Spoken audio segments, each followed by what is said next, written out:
So in our previous video, we read Mary and Peggy wrote a friendly letter to Wenda. In that letter, they told her that she had won the contest, and in a friendly manner they wrote that letter and didn't say the word sorry directly, but indirectly they meant that कि directly उन्होंने उसे sorry feel नहीं किया, but वो indirectly उनका मतलब ऐसा ही था. तो let's see whether Wanda receive that letter or not. Days pass and there was no answer. दिन बीतते गए और उसका कोई जवाब नहीं आया. But the letter did not come back. परंतु लेटर वापस भी नहीं आया. So maybe Wanda had received it. तो हो सकता है शायद वेंडा को वो लेटर मिल गया हो. Perhaps she was so hot and angry that she was not going to answer. शायद वो इतनी ज़्यादा दुखी थी, वो इतनी ज़्यादा उसे ठेस पहुंची थी. एंड एंग्री, वो उसे इतनी गुस्सा थी कि उसने उसका कोई जवाब नहीं दिया. यू कुड नॉट ब्लेम हर. तुम उसे दोषी नहीं कह सकते, उस पर दोष नहीं लगा सकते. Weeks went by and still Wenda did not answer. कई हफ्ते बीत गए और अभी भी वेंडा ने कोई जवाब नहीं दिया. Peggy had begun to forget the whole business.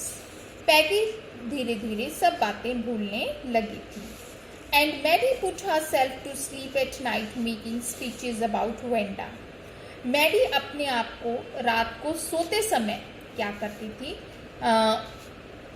Speeches about Wanda, Wanda के बारे में स्पीच देते हुए, वेंडा के बारे में बोलते हुए सो जाती थी. Defending her from great crowds of girls who were trying to tease her. और उसे बहुत सारी भीड़ से, लड़कियों की भीड़ से बचाती थी जो कि उसे टीज यानी कि चिढ़ाने की कोशिश कर रही होती थी. How many dresses have you got. तुम्हारे पास कितनी ड्रेसेस हैं? And before Wanda could press her lips together in a tight line. और इससे पहले कि वेंडा अपने लिप्स को इकट्ठा कर लेती, टाइटली पैक कर लेती कुछ कहने के लिए, the way she did before answering, जैसा कि वो हमेशा जवाब देने से पहले करती थी. Mary would cry out, Mary चिल्लाती थी, स्टॉप, रुक जाओ. Then everybody would feel ashamed the way she use to feel. और तब उसके बाद हर कोई जो है शर्म महसूस करता था, और जैसा कि वो खुद किया करती थी, जैसे उसे शर्म आती थी, लज्जित होती थी वो, ऐसा ही हर कोई महसूस करता था. Now it was Christmas time and there was snow on the ground. अब यह क्रिसमस का समय था और ग्राउंड पर बर्फ थी. Christmas bells and a small tree decorated the classroom.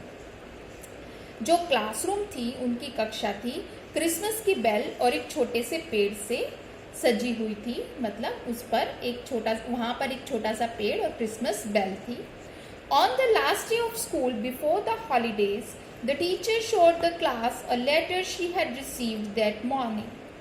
Last day of the school before the holidays, छुट्टियों से पहले जब आखिरी दिन था, क्रिसमस की छुट्टियों से पहले जब आखिरी दिन था, तब टीचर ने क्लास को एक लेटर दिखाया. She had received that morning, जो उन्हें उसी सुबह मिला था. और टीचर ने उनसे क्या कहा? You remember Wanda Petronski, the gifted little artist who won the drawing contest.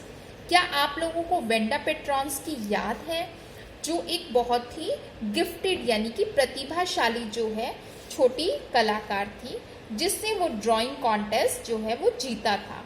Well, she has written me, उसने मुझे एक लेटर लिखा है. And I am glad to know where she lives because now I can send her medal.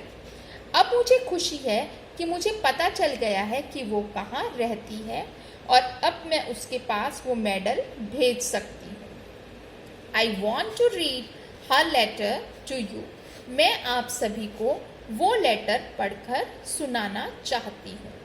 The class set up with a sudden interest and listened intently.